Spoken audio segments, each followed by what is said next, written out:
Charlotte, so lovely to see you here out on the hills. Oh, So good to see you, Jude. oh, we had such a lovely holiday here in amongst all of the wonderful countryside.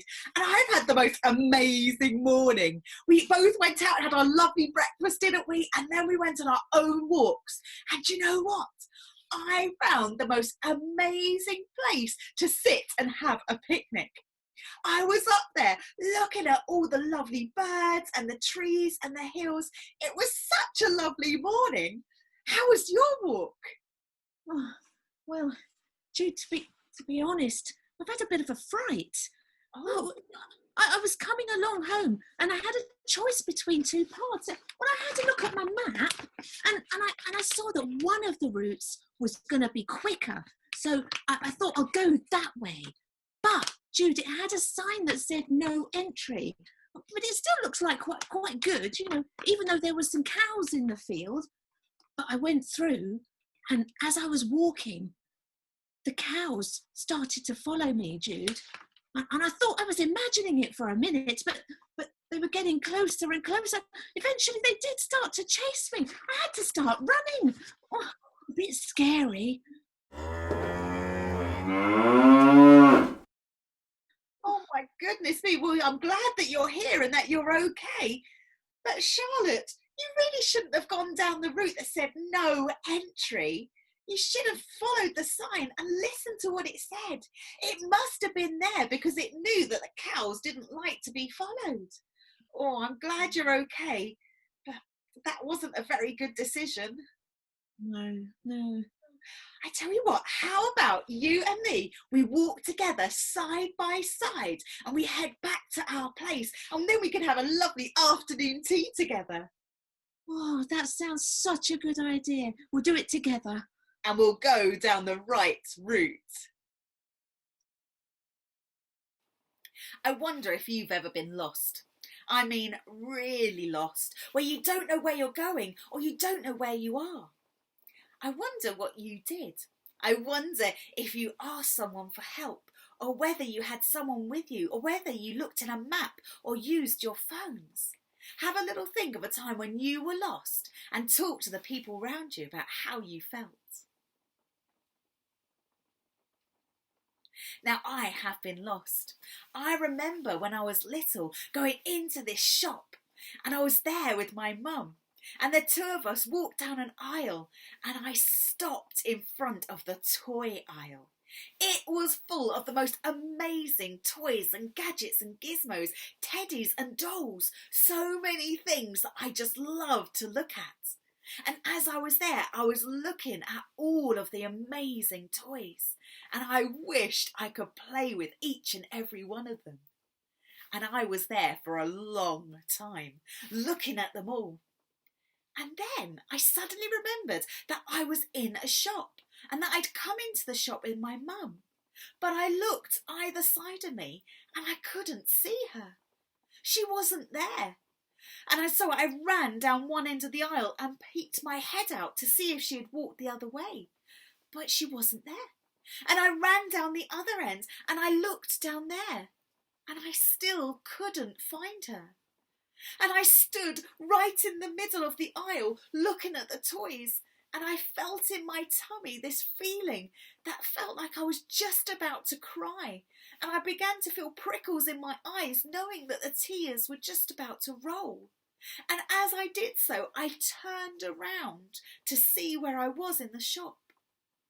And as I turned, I saw that my mum was standing right there behind me. She'd been there the whole time. When I'd stopped to look at the toys, she stood behind me. And when I ran down one end of the aisle, she'd walked behind. And when I ran the other way, she'd walked down there too. And everywhere I'd gone, my mum had been right behind me. I just hadn't seen her. And that can sometimes be how we feel with God. We can't see God, so we sometimes think that he's not there. But he is. He is with us side by side. And today we're thinking about the story of Jeremiah. And Jeremiah was a prophet who heard God and told his message to the people of Israel. Now, the people of Israel had been doing the wrong thing and had been going about their lives doing the exact opposite of what God had asked them. It's like they had been given a no entry sign, and yet they still went and did the things they were told not to. They would go to the temple and they'd spend their time there worshipping God and praising him and doing exactly what God wanted. And inside the temple, they were doing the right thing. But then they'd go outside the temple. And whenever they were outside, instead of worshipping God and praising and loving him, they were doing the wrong thing. They were going towards other gods and doing the actions, the things that God had asked them not to do. They were going down the wrong way, the no entry sign. But Jeremiah was sent to tell them that they'd gone the wrong way. And so he went and he told them all that they'd been messing up. They'd been going the wrong way and that Jeremiah had heard from God to help them go the right way. But the people, they didn't listen and they carried on doing the wrong thing, even though they knew it was wrong. Now, I have a little confession for you. It's something that I'm not happy about, and I think of it with sadness when I remember what I was like. But when I was little and when I was in primary school, I was bullied. And I had two people that were very mean and very unkind to me. And each and every lunch hour when I was in the playground, for the first half, I would hate it. I would sit there on the bench and these two people would come up and say the meanest and horriblest things you've ever thought of. And I can still remember what they said to me even today. And at the end of the lunch hour, I'd be so excited because my friend would come back from eating her lunch and we would be together to play. But I'd known what it was like to be bullied and I'd known what it was like to feel that way. Yet, when I was in secondary school, when I was about 2 years older, I decided to make a wrong decision and I went down the no entry way. I decided that I was going to become a bully myself. And I'm really sad to say it, but that's what I did. There was a girl in our school who everyone was quite mean to. Everyone was nasty. And I decided that I was going to join those people who were going to be mean and cruel to this girl. And I remember saying things, the exact things that people had said to me, the exact words that people had said that had hurt me, I was now saying to this poor little girl. And I remember in my heart knowing that I'd gone down a no entry zone. And I remember feeling that I'd done the wrong thing. And so I went back to that girl. I went back to her and I said how sorry I was, how I'd used really horrible words and said cruel things. And even worse than that, I'd known what it was like to be bullied, and yet I'd become a bully. And she was such a good friend, and she was so loving and so forgiving that we became really good friends after that. But that had taught me a big lesson. That I'd gone down the no entry zone, the exact place I knew I shouldn't have gone. And so had all the people in Jeremiah's day. They had gone down the no entry way and done the exact thing that God had told them not to do. And so Jeremiah was sent. And Jeremiah spoke to them about what God was saying and told them that if they go down the no entry zone, they would end up in big trouble. And that's exactly what happened. Another army came into the city and destroyed it and pushed all of God's people out. It's what we call exile. It means that you have no home. And the people of God had no home. They were to wander around and try and find places to live. That wasn't where they were meant to be. And Jeremiah, amazingly, joined them in their exile. When they had no home, he also journeyed with them, side by side. Just like Charlotte and I journeyed and walked side by side back home, so Jeremiah came side by side with the people of God. And not only that, Jesus comes side by side with us too.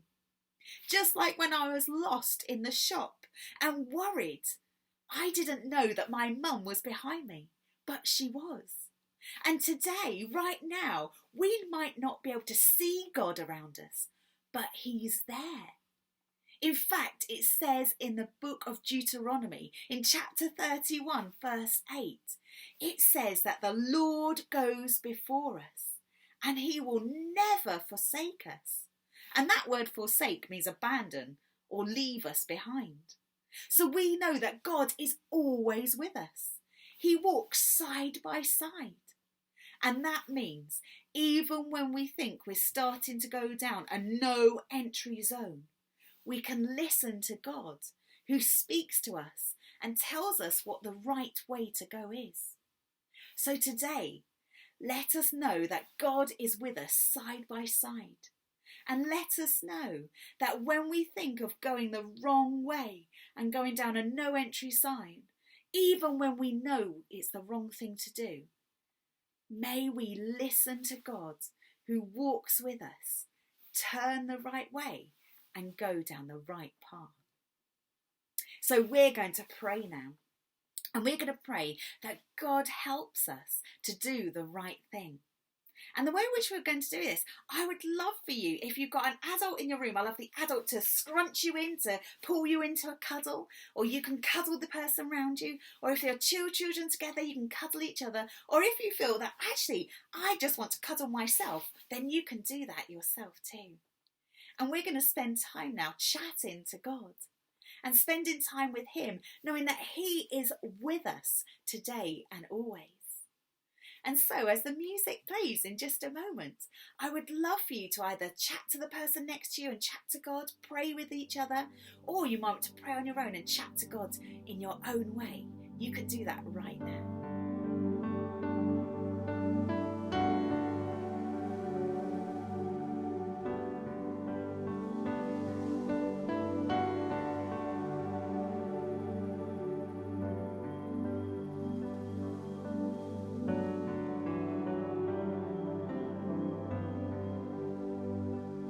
Heavenly Lord, we thank you that you are with us. We thank you that you love us and we are never lost because you are side by side with us. Help us to remember that you go before us and that you will never leave us or forsake us. Amen. And so today, as we go on from here, remember you can chat to God at any time and remember that he is with you. And let us stop doing what we know is the wrong thing and start going the right way with Jesus.